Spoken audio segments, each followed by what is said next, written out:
তাহলে শবে বরাতের রাত্রে দ্বিতীয় নাম্বার আমল আমরা কি পাই বলেন? কবর জিয়ারত করা। আরে আজকে দুঃখ এবং আফসোস করে বলতে হয়, এখানেও এমন মানুষ পাওয়া যাবে বছরে একদিন বাবার কবরের কাছে গিয়া সূরা ইখলাসটা পড়ে নাই। কথা বলেন ঠিক কিনা? এখানেও এমন মানুষ পাওয়া যাবে মায়ের কবরের কাছে গিয়া বছরে একদিন সূরাতুল ফাতিহাটা তেলাওয়াত করে নাই। আফসোস লাগে প্রিয় ভাই, মা বাবার কি কোনো হক আপনার কাছে নাই? কথা বলেন না কেন? মা বাবার কোনো হক কি আছে আপনার কাছে? থাকলে আপনি কেন আপনার মায়ের কবরের পাশে গিয়ে একদিন দাঁড়াতে পারলেন না? আপনার বড় ভাই আপনাকে আদর করে করে বড় করেছে, মাথার গাম পায়ে ফেলে পরিশ্রম করে টাকা রোজগার করে আপনাকে পড়াশোনা করাইছে, আপনাকে জামা কাপড় কিনে দিয়েছে, আজকে সে কবরবাসী হয়ে গেছে। আপনি না খানদান মুসলমান, আপনার ভাইয়ের কবরের পাশে গিয়ে একদিন একটু দুরূদ শরীফ পড়তে পারলেন না, কোরআনে কারিমের একটা সূরা পড়তে পারলেন না। প্রিয় ভাই, আমি আপনাদেরকে জিজ্ঞাসা করি, উনারা আমাদের কাছে এতটুকু হক রাখে কি রাখে না?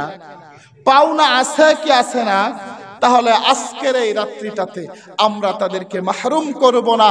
আজকের এই রাত্রির ব্যাপারে হাদিসে আছে, আল্লাহ রাব্বুল আলামিন বনি কলব নামক একটি গোত্র আছে, বনি কলব গোত্রের বকরির পশমের সমতুল্য মুর্দাগানকে জাহান্নাম থেকে মুক্ত করে দেয়।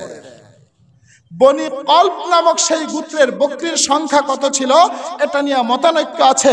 অধিকতর মত হলো বনি কলবের এক একজন গোত্রের বকরির সংখ্যা 20,000-এর অধিক ছিল।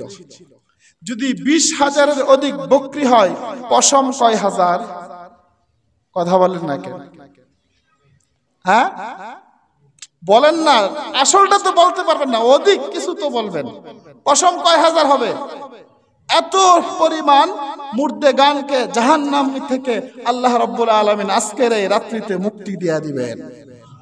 সেখানে কি আমার মা, আমার বাবা, আমার দাদা, আমার নানা, আমার খালু আমাদের কাছে হকদার রাখে না? একটু ইসালে সওয়াব কি তারা পেতে পারে না? প্রিয় ভাই, এখন আপনি মনে করেন, প্রশ্ন করতে পারবেন, হুজুর আমার বাপের কবর তো এই বরিশাল, আমার দাদার কবর তো পিরোজপুর, রংপুর, আমি কিভাবে করব?